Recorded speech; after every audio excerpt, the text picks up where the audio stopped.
your baby has died and you have to go and deliver your baby, and you don't have time to think about how you should do it or who you should include in the circle. So you do the best you can. Anytime everything goes perfectly with a birth, it's a miracle. And never, ever take that for granted. That's something I had to learn the hard way.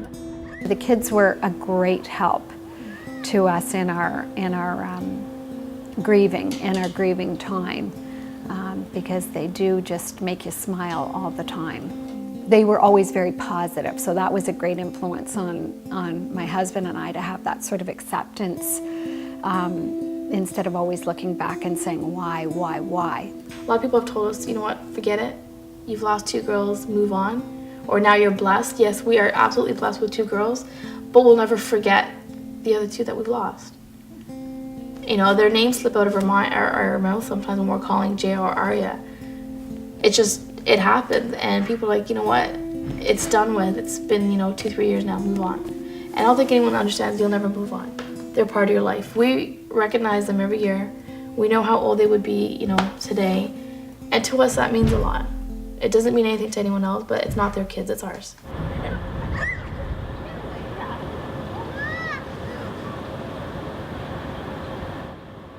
Adrian was 5 going on 6 at the time, and Nicola was just turned 3. And because Juliet required a fair bit of care at home, they were very much a part of it, because they had to be for us to get through this. So it was a loss for them. Even though they were young, it was very severe for them as well. This is a picture of Juliet and my daughter Nicola, who is 15 now. She was just over 3 when Juliet passed away. She has this picture on her desk, along with Juliet's special teddy bear toy that goes on every trip with Nicola. And I always find it remarkable, because Nicola was 3 when she passed away. There's not a lot of knowledge there at the time. I mean, you explain things, and certainly she was sad that her baby died, but that was pretty well it for the 3-year-old. And I didn't give her the picture. She found it and put it on her desk, and same thing with the teddy bear. She took the teddy bear, and it's on her bed, and as I said, it travels everywhere with her. This is a family portrait at Christmas that Michael created just months after we lost Jacob. So he would have been about 5, and he would have been asked to draw the family. So at the time it was Michael and his sister Tiana and Jacob. So here we are. He's got little Jacob floating near the Christmas tree.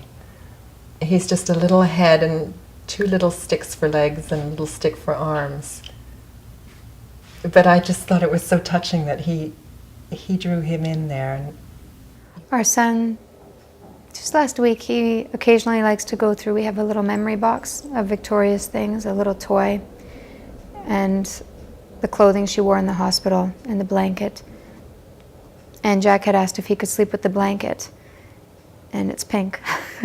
And I said, yeah, I'm fine with that. I said, just ask Daddy what he thinks. And of course he said, what does your mother think? And I said, I'm fine with it. I think Victoria will be fine sharing her blanket with you. So he slept with the pink blanket. And I don't think Nicola would mind if I told you that every once in a while I've found a little letter to Juliet saying, you're my sister, because she has 2 brothers, and of course brothers are hard on sisters, right? So she writes little letters every once in a while to Juliet saying, I wish you were here, and we could be, going against the boys. And so, but as I said, this is nothing to do with, she doesn't do this for me, she does this for herself. I just find that remarkable, that she has that connection with her sister.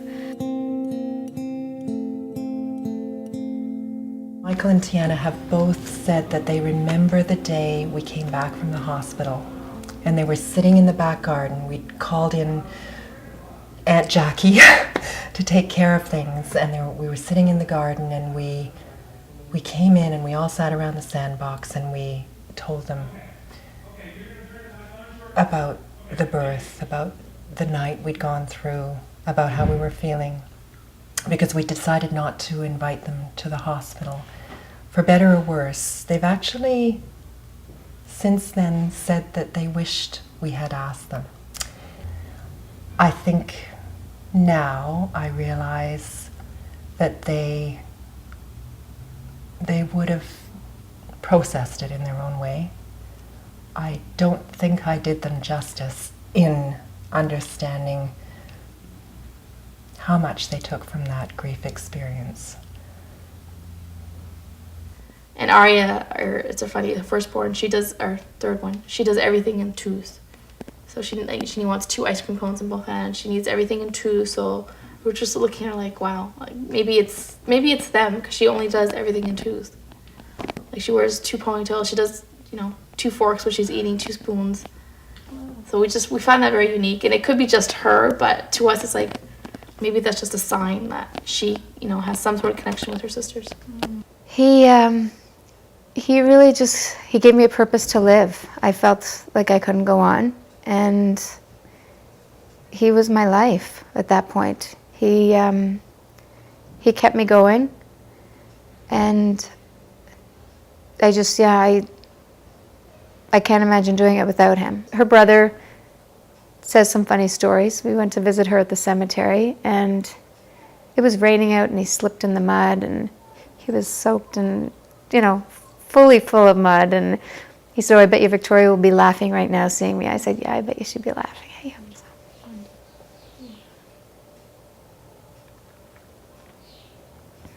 We try to talk about her.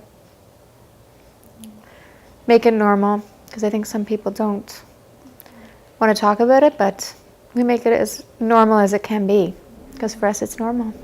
You don't want your child to have died. So in your heart, you're fighting against what has already happened. Whereas the kids are open to it.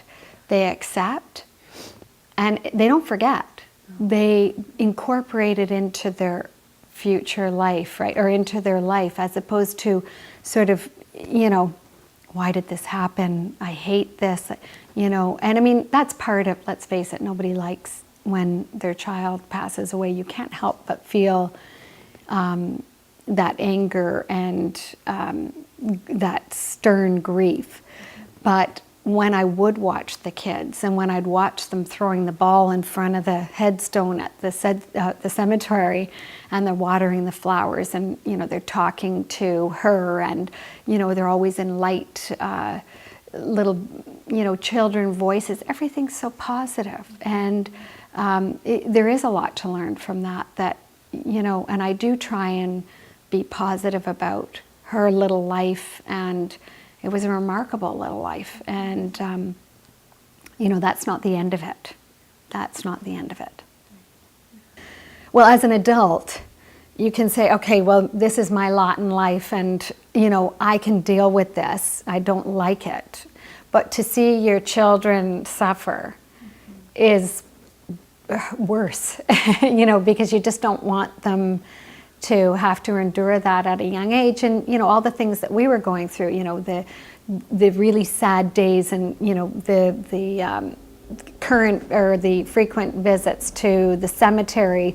That was one thing that I really like to do, is spend time at the cemetery, and I'm taking my 3-year-old along with me, and I look back at that and think, was that really fair to her to do for 3 months? But it was part of us. It was part of what we did. But I think that was equally hard to watch them deal with us, and to watch them with the loss of their sister, and the questions, and not really realizing why this all happened. So Saskia was our little miracle, who was born exactly a year after we lost Jacob, 1 year and 3 days. And it's been wonderful with Saskia because she was born after, she has a whole different perspective. She doesn't remember losing him. The other two do, even though they were so young, 3 and 5 years old. They have a clear memory of the day, of every detail. Saskia doesn't, so she has to create Jacob's story. So one of the things she did in, I think it was in kindergarten, they were asked to just do a portrait of their family. And sure enough, because we talk about him, and she's trying to figure out her place in this family of 4, and she's the last one, she puts Jacob in her little family portrait. And there he is in the right birth order. So there's Daddy and Mommy, and there's Big Brother Michael, and there's Big Sister Tiana, and then Jacob, I guess about the size he would be. He's bigger than her. So she's imagined him growing up as a boy. And this is little Saskia with her green eyes, the last child. But I remember being so touched when she came home with this, because clearly the class was just asked to do a portrait of the family, and they didn't know probably. So it was her who, she decided on her own. I remember her saying, "Do you think Jacob likes tomatoes?" I don't know, And do you think they make him a birthday cake? She thinks her idea is that Jacob's in heaven. So is there a good birthday cake up there? I remember her saying, do you think, what flavor do you think he would like? And then the umbilical cord, that's why he died, right, Mom?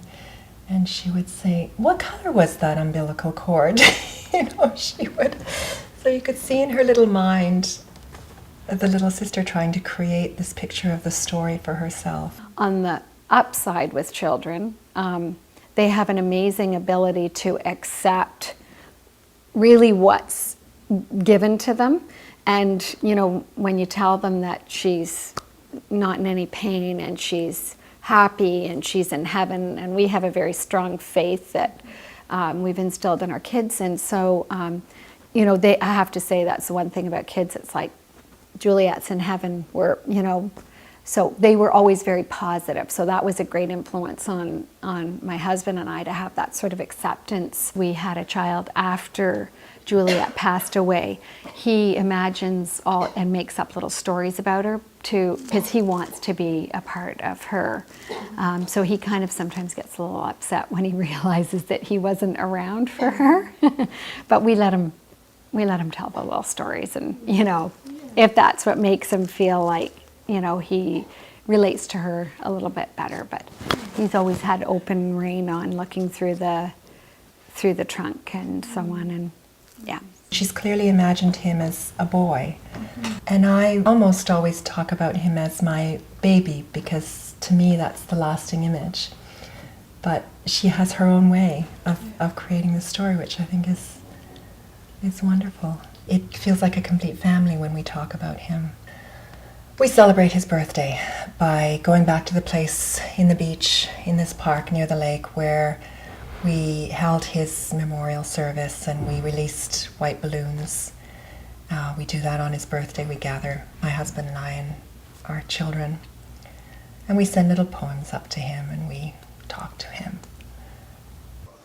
We obviously celebrate her birthday, and my husband and I are very different the way we want to celebrate hers. So that's a little bit hard, but we've come to accept it. He would rather be alone and have some quiet and do something special, whereas I would rather bake a cake for my 2 boys and sing happy birthday, and we're just opposite when it comes to that, but we can respect each other's differences. We always go to church and have a special mass said for her on her death day, as we do on her birthday as well. But for me, it's a celebration of her life, and that's why I do celebrate her death day as well. In my greater life, there are very few days where anybody really ever thinks of her. So these are days attributed to her, and it's one of those kind of shouted down the mountain. She was alive. She was a little life, but it was a fantastic life, and she did a lot for all of us. And the kids, they respect that. Even my oldest is almost 18, and he knows those 2 days are sacred. You don't plan anything we're together. As a family, we connect with him through ritual. And we create rituals, but we're also open to that process evolving. That took a little while to understand too, that this isn't something that's going to disappear, and we can continue thinking about ways to keep him present in our lives. We yearly have an anniversary for them where we just light a candle. We don't discuss it with anyone, our parents, or just between us and our daughters. We go to an organization that has a butterfly release. We do that every year if we're able to. And it's really a beautiful experience. And people set their butterflies free. And it's, the first year was hard because sometimes you see pregnant people and it's still very raw. And it's not so easy to do, but there's kind of comfort in knowing most of those people there have been through what you've been through. So there are all kinds of occasions just to bring his name. At the cottage we have a boat, and we name the boat Jacob's Ladder. So every time I go to the cottage, every time I get in the boat, I see Jacob's name, and of course I think about him. So I think those are things we do for ourselves that are positive and feel great. You know, that feels great when I see his name, and I think that's what people don't understand, that we want to say their names. That's what we want, I think. More than anything, we want their names recognized.